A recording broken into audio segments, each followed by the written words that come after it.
আমার সকল বন্ধুদের জানাই অনেক অনেক ভালোবাসা, আমার আন্তরিক ভালোবাসা।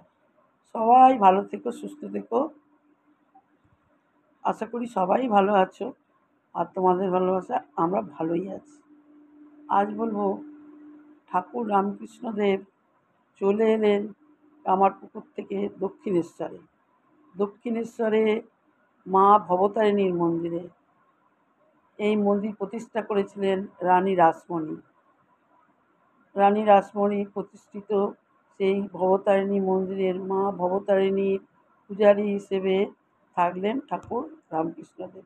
ঠাকুরই মা ভবতারিণীর পুজো করতেন, মায়ের সেবা করতেন, এইভাবেই থাকতেন। আর ঠাকুরের সঙ্গে ছিলেন ঠাকুরের ভাগনা হৃদে। তার নাম ছিল হৃদয়, তিনি তাকে হৃদে বলেই ডাকতেন। সেই ভাগনা সবসময় মামার সঙ্গে থাকতেন। এরপর ঠাকুর রামকৃষ্ণদেব মা ভবতারিণীর সেবা করেন দিন রাত, শুধু মা মা। মাকে ছাড়া তিনি আর কিছুই জানেন না। তিনি মায়ের সেবা করেন আর শিষ্যদের নানা রকম উপদেশ দেয়, নানা রকম জ্ঞান দেয়, নানা রকমভাবে বোঝায় যে এই মা ছাড়া কেউ নেই। মাকে যদি ঠিক মতো ডাকা যায়, দেখবি মা একদিন ঠিক সাড়া দেবে, মাকে ঠিক দেখতে পাবি। এইভাবে সবাইকে উপদেশ দেন।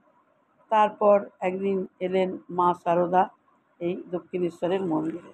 মা শারদা এসে দক্ষিণেশ্বরের মন্দিরে থাকতে শুরু করলেন এবং সেখানে এসে ঠাকুরের সেবা করতেন আর রান্না করতেন। রান্না বান্না সবই মায়ের এখানেই সংসার হয়ে গেল।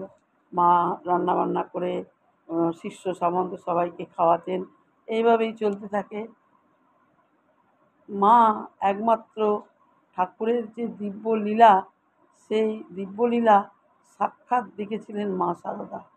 মা শারদা একদিন একটা রঙ্গন ফুল আর জুঁই ফুলের মালা তৈরি করে তার যে ঝি ছিল বৃন্দা, তাকে দিয়ে পাঠিয়ে দিলেন মা ভবতারিণীর মন্দিরে মায়ের জন্য। মা বৃন্দা এসে সেই মালা ঠাকুরকে দেয় যে মা এটা মালাটা তৈরি করে পাঠিয়েছে মা ভবতারিণীর জন্য। তখন ঠাকুর রামকৃষ্ণ কী করলেন, সেই মালা মায়ের গলায় পরিয়ে দিলেন আর বললেন, যা যে তৈরি করেছে তাকে ডেকে দে, সে দেখুক আমার মাকে কি সুন্দর লাগছে তার মালাটা পরে। তখন মাকে গিয়ে বৃন্দা বলে, বৃন্দা বলার পর মা এসে দেখলেন। মা এসে দেখে অবাক হয়ে গেলেন। মা যখন ঠাকুরের মুখের দিকে তাকালেন, সেই ঠাকুরের মুখটা হয়ে তার মুখে দেখলেন যেন তার স্বামীর মুখ, ঠাকুরের মুখ, ঠাকুর রামকৃষ্ণদেবের মুখ। তিনি অবাক হয়ে দেখতে লাগলেন, কী দেখছি আমি, মায়ের মুখের মধ্যে ঠাকুরের মুখ।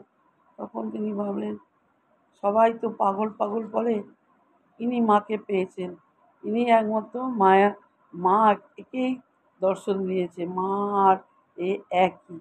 এই কথা বলে তিনি সেখান থেকে চলে যান এবং সব সময় এটাই মনে করেন।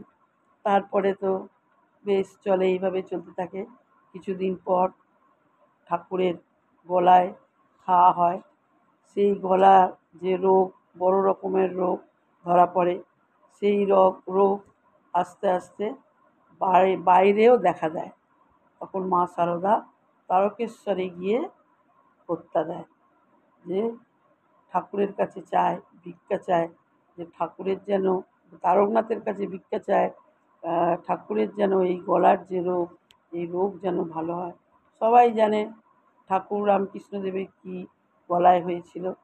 তখন রাত্রিবেলা মা যখন হত্যা দিয়ে পড়ে আছেন, সেই সময় এক জ্যোতির্ময়, এক মহাপুরুষ মাকে বললেন যে, দেখ, জন্মালে তো মৃত্যু হবেই, তাই একটা তো কিছু কারণ চাই, তাই এই গলার ঘাটাই একটা কারণ, তুই বাড়ি চলে যা।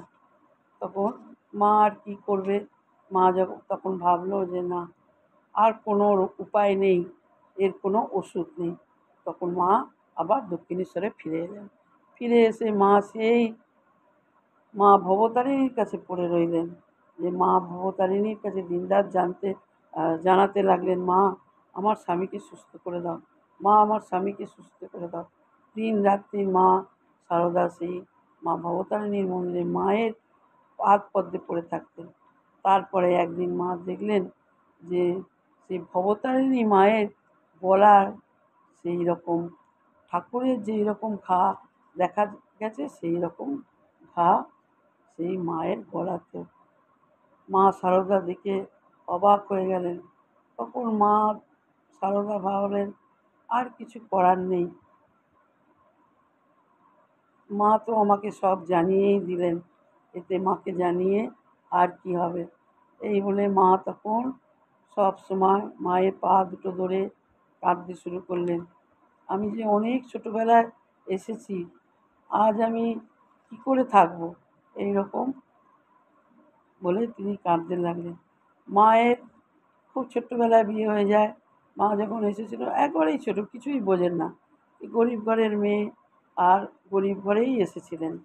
তারপরে তো ঠাকুর যখন বিয়ে হয় তখন চন্দ্রমণি দেবী মানে মা সারদার যে শাশুড়ি লাহাদের বাড়ি থেকে গয়না নিয়ে এসে মা সারদাকে বরণ করেছিলেন। রাত্রিবেলা যখন মা সারদা ঘুমিয়ে পড়লেন তখন ঠাকুর রামকৃষ্ণ কী করলেন, সেইগুলো লুকিয়ে লুকিয়ে, বাচ্চা মেয়ে কিছুই বুঝতে পারেনি, সব খুলে লাহাদের বাড়ি দিয়ে এসেছিল। সকালে উঠে মা দেখলেন তার গায়ে একটাও গয়না নেই, তখন খুব কেঁদেছিল। তাই পরবর্তীকালে মাকে ঠাকুর রামকৃষ্ণ দুটো বালা তৈরি করে দিয়েছিলেন। ঠাকুর রামকৃষ্ণ যখন মারা গেলেন তখন সেই বালা দুটো খুলে মা ভবতারিণীর পায়ের কাছে যখন রাখতে যাচ্ছেন তখন সাক্ষাৎ মা তাকে বলল যে আমি তো আছি।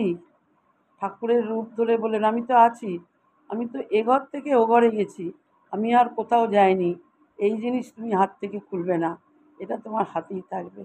তাই মায়ের হাতে কিন্তু সর্বক্ষণ সেই বালা, সোনার দুটো বালা দু হাতে কিন্তু থাকতো। মা সেই বালা সব সময় পরে থাকতো, মা কিন্তু সেই বালা খোলেনি। মা ভবতারিণী রূপে ঠাকুর তাকে দেখা দিয়ে বললেন যে আমি এ ঘর থেকে ও ঘরে গেছি, আমি আর কোথাও যাইনি, তাই এই বালা তুমি খুলবে না, বালা তোমার কাছেই থাকবে, তোমার হাতেই থাকবে, এইভাবেই আমি দেখতে চাই। কেমন লাগলো তোমরা একটু বলবে কমেন্টের মাধ্যমে, আমার খুব ভালো লাগবে।